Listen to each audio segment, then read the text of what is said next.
Hello and welcome to my world here at KCRA Studio A, and we're looking at what's going on currently with the weather right now. So that's where we're going to start, is what's going on outside right now. Well, you can look behind me and you can see we've got a lot of blue skies, but there's also a few clouds out there. Let's go ahead and take a look at what's going on with our weather wall here. And this gives us the broad view of what's going on here in our in the world, the northern hemisphere at least.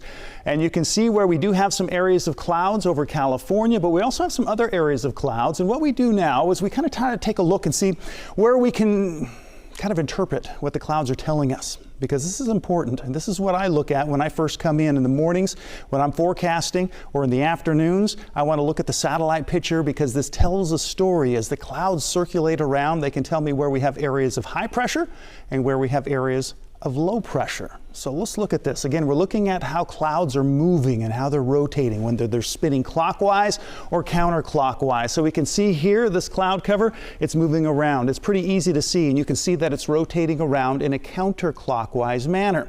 That tells me that there's an area of low pressure there, but the others is kind of hard to see. So what we're going to do is we're going to change this over to another picture from a satellite that's called water vapor imagery. So what it's taking pictures of is actually the water vapor. You can't see water vapor, but with a special lens, especially one that's on a satellite that's been made for it, you can actually see water vapor in the air, and that tells me where you can see areas of low pressure and high pressure a little bit better. It stands out a little bit better. So here's that first area of low pressure that we saw, and then you can see out here off the coast of California, there's another area of low pressure, and we have another one that's actually developing over here and over the through the Rockies and moving out over places like Utah, Colorado, and even northern New Mexico are feeling the effects of that. And so you can see where we have that area of low pressure, the one off the coast of California, and an area of low pressure out here in the eastern Pacific. But there's also an area of high pressure. It's kind of snuck in. You can see those clouds, and these are rotating clockwise. And so this is an area of high pressure. When we think of high pressure, we think usually of clearing skies. The air is sinking, warming temperatures. Usually areas of low pressure, this is where we have the air is rising, so the temperatures are cooling, and we have condensation and the chance for a little bit of rain and even some snow. And that's what they're getting over the Rockies right now, is a little bit of snow. So that's actually what we're going to talk about today. We're going to be talking about clouds. So you can see over Northern California, we have some clouds that have been moving across our skies, but they're actually kind of on the decrease right now. So let's go ahead and take a look at our time lapse. This is over the past, I'd say about an hour and a half to 2 hours. We've seen these clouds kind of brushing across our skies, and you can see most of them are some high clouds up here, some thin clouds, so you can actually see some sunlight through them if the sun is currently over those clouds.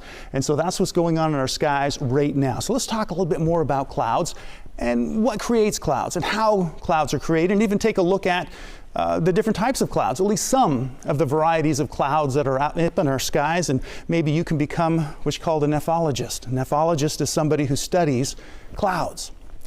So we need to come over here into our weather wall, hop on our weather bubble right here, and talk about how clouds are created. So first off, we're taking temperature, because temperature is important in the formation of clouds. Here I'm sitting on the surface of the Earth, and it's about 60 degrees outside right now at the surface. Last lesson we talked about what happens when we go up in the air, when we start to go higher in elevation. Well, something changes. Well, the pressure changes, and also the temperature changes.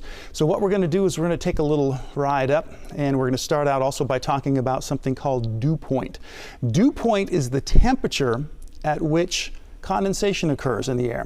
Again, the air has lots of water in it. It's called water vapor. You can't see the water vapor, but when temperatures drop down to what's called dew point, here 23 degrees, it's fairly dry outside right now. When those temperatures reach 23 degrees, that's when we start to see condensation occur. So as we rise in temperature, or I should say when we rise in elevation and we drop in temperature, you can see some changes happen here. Temperature drops and gets closer to dew point, but here at 5,000 feet, it's still not cold enough for condensation to occur. Temperature 41 degrees, still well above the 23 degrees of dew point. So if we rise a little bit more, elevate ourselves a little higher, we get up to about 10,000 feet, and that's where the temperature starts to match right up there with dew point. And when we get that, condensation can occur. Doesn't mean it's going to occur, but it means that it can occur. One of the important ingredients that you need to have is not only water vapor, but you have to have something for that water vapor to stick to. you need to have what's called a hygroscopic particle, something that water can stick to. Also, they're called hydrophilic particles. That's because it attracts water, as opposed to hydrophobic, which is scared of water. So you have the little particles, and that could be little pieces of salt, it could be dust, it could be smoke, it could be just anything, any little object that's floating around that the currents of air can keep it up to where we can get some condensation. So once that temperature is met and we have our little particles that are in the sky, look what happens. We start to see some clouds develop. So the clouds start to form, and these clouds, because they're very, very high, these are actually made out of ice crystals. And those little ice crystals, well, you can have more water vapor attached to them and you get more clouds. And depending on how much water vapor is available, depends on how much cloud cover you can have. So if there's a lot of water vapor in the higher elevations, you can get a lot of clouds out there. Now, as we drop back down to the surface, you'll notice once again the dew point here, not here, but here, is 23 degrees. Clouds, they're up high, they're not down low. Surface temperature is 60 degrees, so we don't have that combination of temperature and dew point at the same temperature. Therefore, we don't have the clouds. So we need to have that combination of the two of them. So let's go ahead now and take a look at how we can make clouds here at the surface. Let's take a peek. What do we have to change? Well, we have to change the temperature. So we have our water vapor. I'm going to put this here, and we're going to go into our little science table of science. And what I want to do is I want to put on my safety glasses, because we're going to be working with some very, very cold stuff, and you never know what's going to splatter around. I also have a glove here, because what I have in here is what's called dry ice. And dry ice is not normal ice. Dry ice is actually carbon dioxide. And carbon dioxide is very, very cold when it's in its solid form. In fact, it has to be over 109 degrees below zero for that to form into a solid. And that's what we have in here. I don't know if I can, I don't know which one, right there. So you can see that's the dry ice. It's white, it looks like ice, it's starting to vibrate a little bit. But what we need to do is, you don't see any clouds here, but the air is getting colder inside this pot. But what I need to do is I'm going to amp up the amount of water vapor that there is available for this to form a cloud. So we got the cooler air. In fact, I can feel the cold. This pot is getting cold. The air in the pot is getting cold. I'm going to pour in some water, and you may notice something starts to form. Oh my, look at that, it's starting to spill out over the top.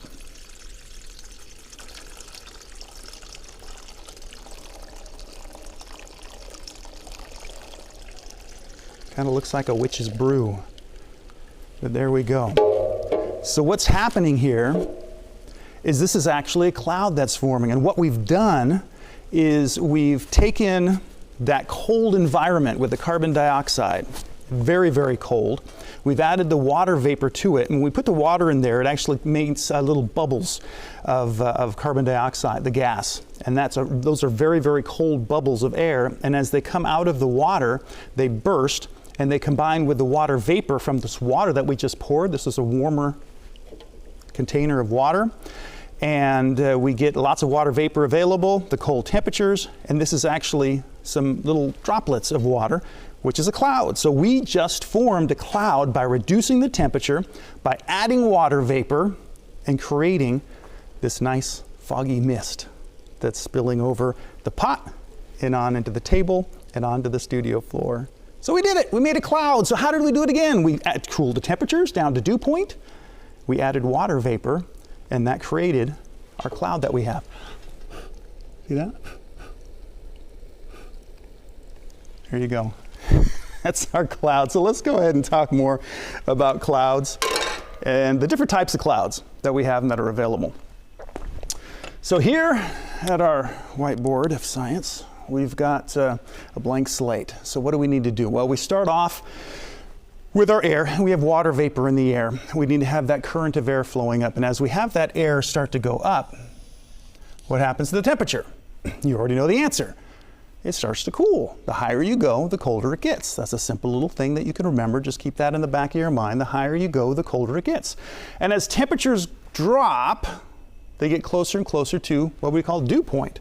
So let's say right here is that level of dew point. That's the temperature that you need to get down to for clouds to form. You ever wonder why some of those big puffy clouds always have flat bottoms to them? Well, it's because that's where condensation occurs, is right there at dew point. And then we get the clouds that start to form. So this is a cumulus cloud, and you know why they call it a cumulus cloud? Because it's, well, it accumulates. It's all piled up. It's a heaping cloud. And so anytime you have clouds that are piled up or heaping or kind of look like cauliflower or cotton candy like that, where they're all stacked up on top of each other, those are cumulus clouds. Now, what's interesting about clouds, and when you're describing clouds or labeling clouds, they come at different elevations. And the names are, a lot of the same names are similar, but we have three. You have low-level clouds that are down here. Move this out of the way. So you have your low-level clouds that go from the surface to a few thousand feet up. And then you have your mid-level clouds. And then you have your high clouds. High clouds are usually made out of just ice crystals. And they are also labeled, they're a cirriform cloud. So they call these the Cirrus Clouds. And that's what we've had. We had some Cirrus Clouds today up in the sky. So what we have is just our normal Cirrus Cloud, which is kind of wispy. I'm going to go ahead and we're going to erase this so we have more room.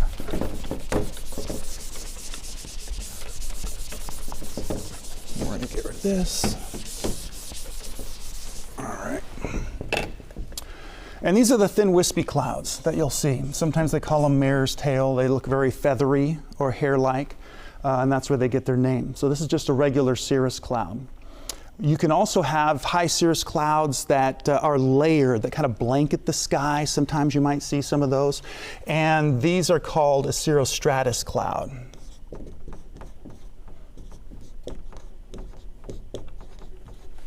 And so it's kind of like just a layer, and they're see-through, because they're very thin, but they're called a Cirrostratus Cloud. And then you have another one that's called a Cirrocumulus Cloud. And again, we get back to that heaping. So they're just little puffs of clouds. And again, they're not very thick. Little puffs, and these are your Cirrocumulus Clouds. Those are our cirrus. So you have three different, you have your heap clouds, again, your puffy clouds. You have your layered clouds, your stratus clouds. If you've ever been interested in geology and you talk about the Earth and the different strata, it's all layers. And so that's what this is, a layered cloud, and then just your regular cirrus ice crystal clouds here at the high level clouds. Now in the mid-level, they put the term alto in front of it. So you have your alto clouds. And you can't have cirrus, alto cirrus, because those are high clouds, so this is your mid-level clouds, but you can have alto cumulus clouds and alto stratus clouds. So let's alto stratus cloud. So what is that going to describe? That's going to describe kind of a layered, a little bit thicker cloud like that. Not heaped, not piled up, but just kind of layered. And then you have the alto cumulus,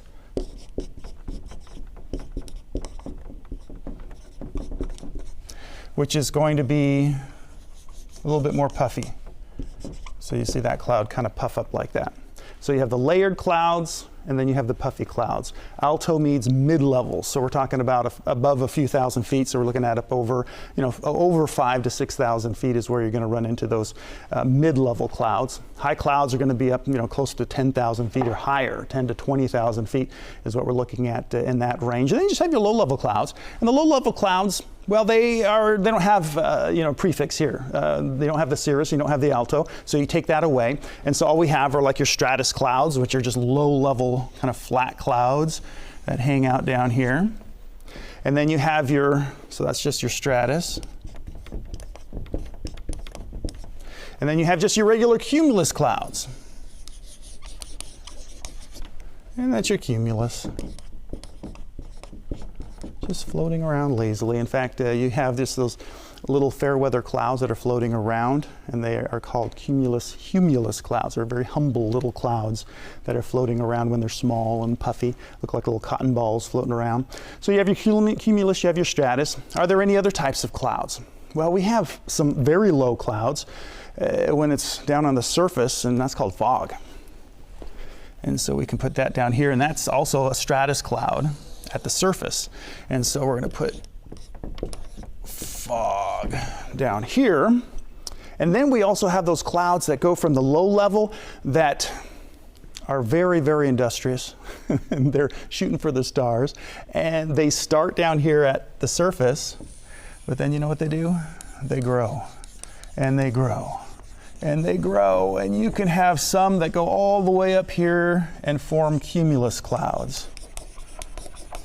You know what those are? That's called a thunderstorm. And this is actually a cumulonimbus cloud. Nimbus, when you add that to that cloud, means it's a rain cloud. You also have stratus clouds that have rain.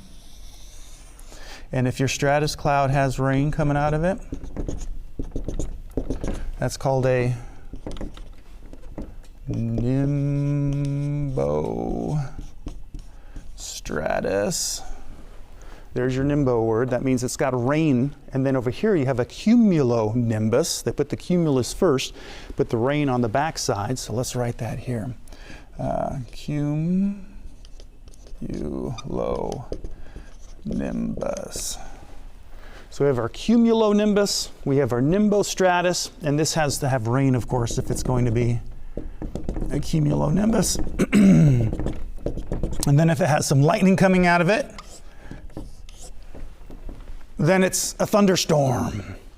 And so these are the different types of clouds, the different layers. So when you're looking, it can be kind of hard to judge, but it's actually interesting how clouds they layer up, and they don't all have to be going in the same direction. The clouds that are in the upper layers can be going one direction. Clouds in the middle layer can be going a different direction. And the clouds in the lower layer can also be traveling in a different direction. So they're not always traveling all together, but these are the basic. There's lots of different, there's hundreds of different types of clouds that form. And so I would highly encourage you to take the time to look up clouds and maybe find a few. In fact, if you see some clouds that are crossing the sky that you don't really recognize or don't really fall into any of these categories, look it up. Again, like I said, there's a lot of different clouds. There's a lot to learn out there, and I want you to keep on asking questions about these things. But now you know how clouds form, how to form your own clouds, and then you have the different types of clouds and their classifications, whether they're a low-lying cloud, whether they're in the mid-levels of the atmosphere or in the upper layers of the atmosphere. You have the different prefixes and different suffixes that you put on there, the beginnings of their names, the ends of their names, and what they mean, whether they're a layered cloud, whether they're a cumulus cloud or a puffy cloud, or whether they're a cirrus cloud, where they're really thin and icy. These cold clouds are very, very cold up where the planes fly when you're flying across the nation. And so we have the different types of clouds out there. So I would highly recommend find out more about clouds. They're really interesting to learn about, and there's so much to learn with the weather. So that'll do it for today. Hopefully you learned something just like I did, and we are able to learn together. If you have any questions, feel free.